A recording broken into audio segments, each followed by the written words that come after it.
1 வீக்குக்கு அப்புறமா இன்றைக்கி தான் வந்து மார்னிங் ரொட்டீன் பழைய மாதிரி ஸ்டார்ட் ஆகிடுச்சு. ரொம்ப ஃபாஸ்ட்டாக எழுந்து குக் பண்ணி காலையில் ஹரிபரியாக எல்லா வேலையும் செய்யணும்.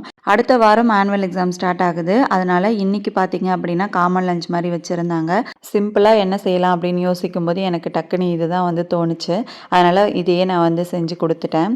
நல்லா டேஸ்ட்டாக வந்து இருந்துச்சு. 1.5 கப் அளவுக்கு நம்ம வந்து ரைஸ் எடுத்துக்கிட்டோம் அப்படின்னா அதோட டபுள் மடங்கு 3 கப் அளவுக்கு நம்ம தண்ணி ஊற்றிக்கணும். இதில் வந்து நம்ம தேங்காய் பால் ஆட் பண்ணிக்கலாம், இல்லை வெறும் வாட்டருமே நம்ம வந்து ஆட் பண்ணிக்கலாம். நான் வந்து 1 கப் அளவுக்கு தேங்காய் பாலும் 2 கப் அளவுக்கு தண்ணி எடுத்துக்கிட்டேன். லாஸ்ட்டில் வந்து பச்சை பட்டாணியும் ஆட் பண்ணிக்கிட்டேன். பச்சை பட்டாணி வந்து இந்த ரைஸில் போடும்போது ரொம்பவே டேஸ்ட்டாக இருக்கும், பசங்களுக்கு ரொம்ப பிடிக்கும். அதனால் வந்து நல்லா கொதி வந்ததும் இதை எல்லாமே ஆட் பண்ணிவிட்டு ரைஸையும் ஆட் பண்ணிவிட்டு நல்லா மிக்ஸ் பண்ணி கொத்தமல்லி கடைசியாக தூவிட்டு நம்ம வந்து கரெக்டாக 2 விசில் விட்டு எடுத்தோம் அப்படின்னா நல்லா டேஸ்ட்டான ஒரு ரைஸ் வந்து ரெடி ஆகிடும். நம்ம வந்து சம்டைம்ஸ் லேட்டாக எழுந்துட்டோம் அப்படின்னா கூட குயிக்காக ஒரு லஞ்ச் ரெடி பண்ணி கொடுக்கணும் அப்படின்னா 1 பாட் ரைஸாக இதே வந்து நம்ம செஞ்சு கொடுத்துடலாம். ரொம்ப ஈஸியாக இருக்கும், சிம்பிளாக ஒரு வேலையுமே இல்லை. நிறைய பேர் இதை தக்காளி ஆட் பண்ணுவாங்க, இஞ்சி பூண்டு ஆட் பண்ணுவாங்க. நான் வந்து எதுவுமே ஆட் பண்ணல, அப்படியே ப்ளெயினாக தான் பண்ணி கொடுத்துருந்தேன். இதுவே நல்ல டேஸ்ட்டாக தான் இருந்துச்சு.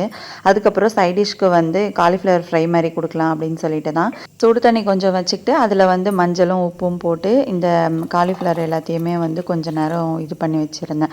ஏன்னா வந்து இந்த புழு தொல்லை கண்டிப்பாக இதில் இருக்கும். அதெல்லாமே இது பண்ணுறதுக்காக இது வந்து யூஸ்ஃபுல்லாக இருக்கும். கட் பண்ணும்போதே பாதி பார்த்து தான் கட் பண்ணுவேன். அதுக்கப்புறம் அதில் வச்சுட்டு அதை வந்து ரெடி பண்ணிவிடுவேன். அதுக்கப்புறமா குலோப் ஜாமுன் கேட்டிருந்தேன். அதனால் அதையும் வந்து அன்ஈவனாக வந்து நைட்டே கொஞ்சம் பண்ணியிருந்தேன். பட் ஷேப்ஸ்லாம் கரெக்டாக வரல, ஆனால் டேஸ்ட்டு நல்லா இருந்துச்சு.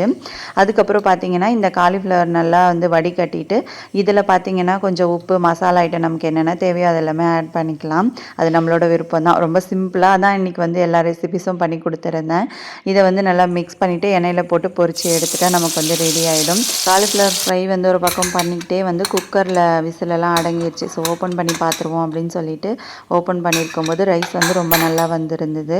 பசங்களும் ரொம்ப ஹாப்பியாக வந்து ஸ்கூலுக்கு எடுத்துகிட்டு போயிட்டாங்க. நல்லா கரெக்டாக இருந்துச்சு. எக்ஸ்ட்ராவாக ஒரு பாக்ஸ் மட்டும்தான் கொஞ்சம் போட்டு கொடுத்துருந்தேன். அதனால் அது அப்போவே காலையிலேயே வந்து கரெக்டாக இருந்தது எல்லாருக்குமே. அதுக்கப்புறம் பார்த்திங்கன்னா பேக் பண்ணுறது இது எல்லாத்தையும் பண்ணி கொடுத்து விட்டாச்சு. சிம்பிளான ரெசிபிஸ் எடுத்ததுனால எனக்கு வந்து காலையில் வேலை ரொம்ப குயிக்காக முடிஞ்சிருச்சு.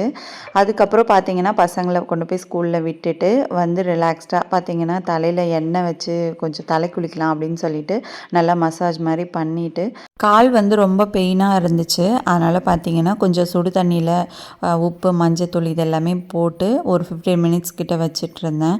அப்படியே ஃபேஸ்க்கு வந்து டீடான் ஃபேஸ் பேக் போட்டிருந்தேன். ஸோ நல்லா கூலாக சில்லுன்னு இருந்துச்சு.